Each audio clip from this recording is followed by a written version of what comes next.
for me. The story I read is called The King of the Frogs, and it's by Humphrey Harmon.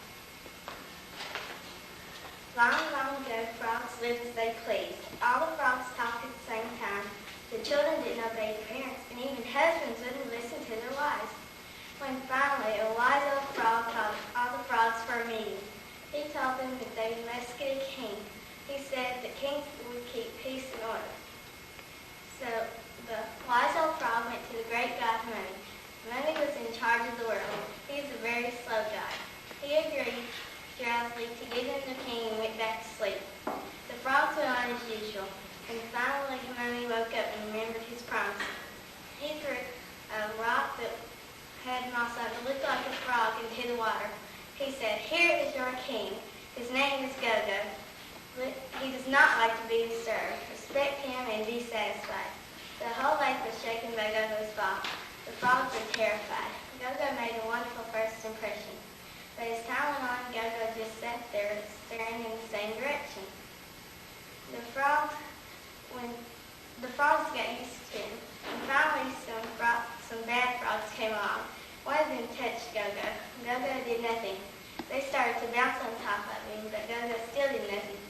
They went around and told everyone that Go-Go was a fake. None of the frogs believed him at first, but then it got noisy again, and then they believed him. The very next day, Money gave them Mamba the crocodile. The frogs had the greatest respect for Mamba. They live quietly and peacefully, but every now and then they get noisy, but they keep their ears open. And if you come around the lake, they'll be quiet because they think it's Mamba coming to put some peace and order into them. I got an enduring story called Speaks of the Valley by O.C. Jones.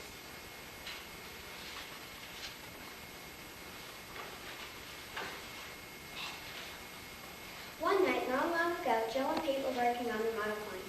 Joe was spending the night with Pete. It was well after their bedtime. Pete's parents were gone out for the night. They heard footsteps coming down the stairs. Pete thought it was only his little sister. The sounds just kept coming closer. When he turned around, there was a man that he had never seen there before. The man was tall and gaunt with wrinkles on his hands. The man said, "Hello," but Joe seemed to know him. Pete was still amazed at what he saw. Pete said, "Who is this guy?" Joe said, "Remember yesterday on the bus I was telling you about George?" "Yeah, well, this is George." Pete was astonished. George was a ghost. George said, "Will you do me a favor?" "Sure," they said. "Well, I would like you boys to help me rest. A long time ago, at Joe's house, I was killed by a servant. He saw the money I was saving 5 years. He took my body to the woodpile and buried me and kept the money. Well, I would like you to find my bones and put them in a graveyard. That would be very nice of you." Pete said, "Would Saturday be all right?" "That would be fine." That night, Pete went upstairs to make sure his brother and sister were asleep. They were. So Pete and Joe went out and started to take down the woods as quickly as possible. They did not want to get caught, you know. They started to dig and they found the bones. The next day was Saturday. Pete went to Joe's house. From there, they went to the graveyard. At the graveyard, they met George. He picked a place where he wanted to be buried. Joe and Pete started to dig. Finally, they got to 6 feet and put the bones in the ground. While they were digging, George told them a story about Captain Kidd. George said that he had buried a treasure, but the problem was he put a curse on it. The boys got interested in Captain Kidd, so they went to the castle to find the treasure. The lady who was in the castle was called Aunt Sally. She led them through a crowd of ghosts. Aunt Sally brought out a candle shaped just like a hand. Where they were going would be very dark. She explained how to break the curse. They would not be able to talk or be afraid in their heart, so they went to find the treasure. Aunt Sally also said before they left that the treasure would be in a black box. She also said that nothing would be able to hurt them. Once they saw a monster, but it couldn't hurt them. Finally, Pete and Joe found the black box. They took it out of the castle and opened it. It was a wonderful, more jewels than that they had ever seen before in their life. They gave the box to Aunt Sally. She gave them 2 magic coins that would help them not ever be able to be sick again. So Pete and Joe went home. Howdy, and I'm going to tell you a story I learned in kindergarten today. It's called Phaeton and the Atelier of the Sun. Now, my story is about this little boy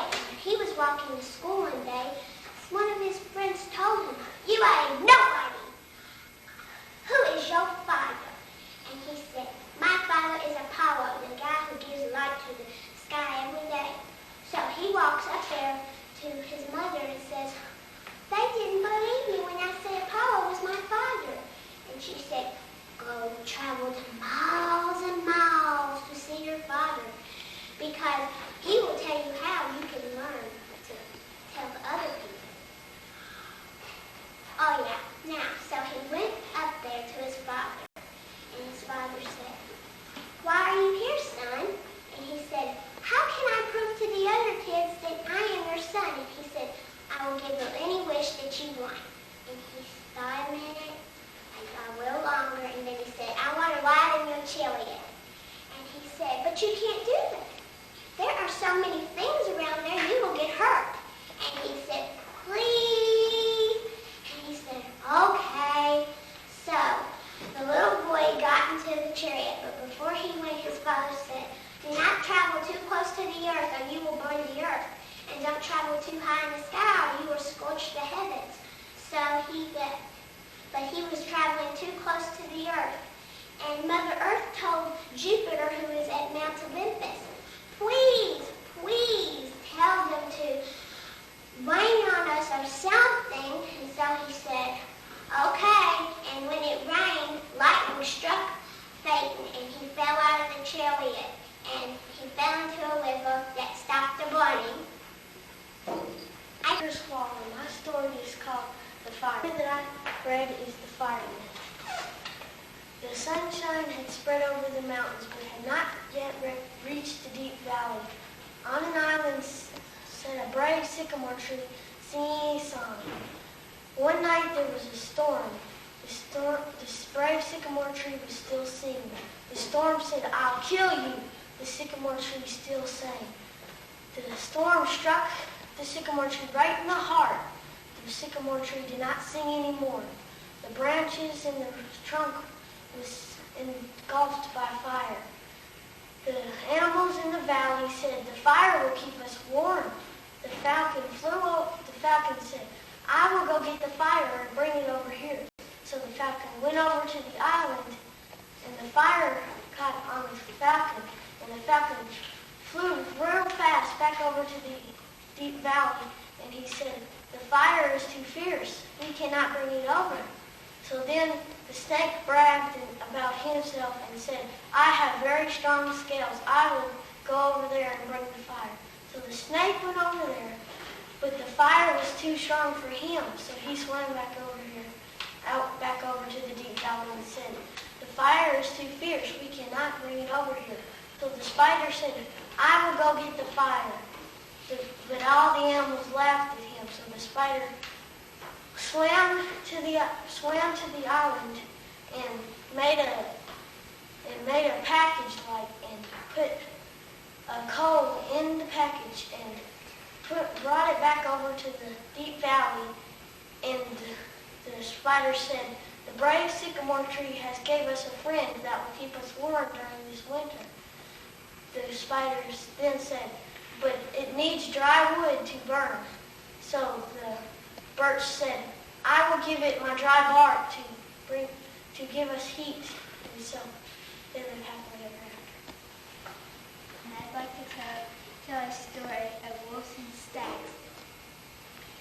And the Sam Cheyenne Indians wrote it. One day, all the wolves of the region met together on the bank of the River Nass to chat and pass time. There were young cubs, whole packs of adult animals, as well as lone old wolves such as gray wolf. First they sang long, drawn-out wolf songs, but this resulted in such a great uproar that all the creatures of the woodland took all their heels and fled into the earshot. Some fishes burrowed in the sand and hid under rocks. The salmon were not content with this, but darted hither and thither, trying to get away from the source of unbearable din, until they finally Level lovers, the rapids leaped over the rapids and waterfalls, making their way upriver. It was then, they say, that the salmon learned to leap the rapids and come every obstacle. Even the sun found the howling of the wolves too much for it. Set quickly that day and hid its head in the clouds to be out of hearing. On the other hand, the wolf's concert lured the moon to the top of the pine trees. The wolves were so pleased to have a listener they redoubled their efforts. Soon, however, they grew hoarse and had to find some other means of amusing themselves, and as is unusually the case with potlatch, long forgotten tales of Horizon were now recounted. Old warriors showed the wolf cubs their scares received in many famous ways.